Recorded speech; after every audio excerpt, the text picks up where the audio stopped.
Aabot na sa halos 1,000 aftershocks ang naitala ng Philippine Institute of Volcanology and Seismology o PHIVOLCS matapos tumama ang magnitude 7.8 na lindol sa Sarangani nitong Lunes.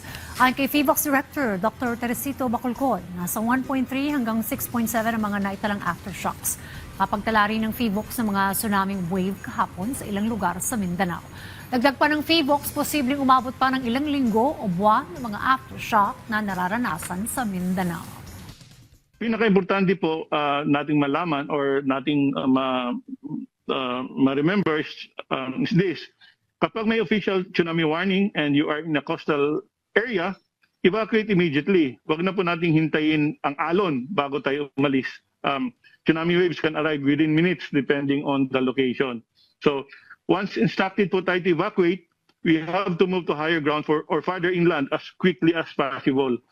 And kapag may nakita tayong waves, kahit sa tingin natin maliit lamang, wag po kaagad tayong bumalik because yung subsequent waves can be larger.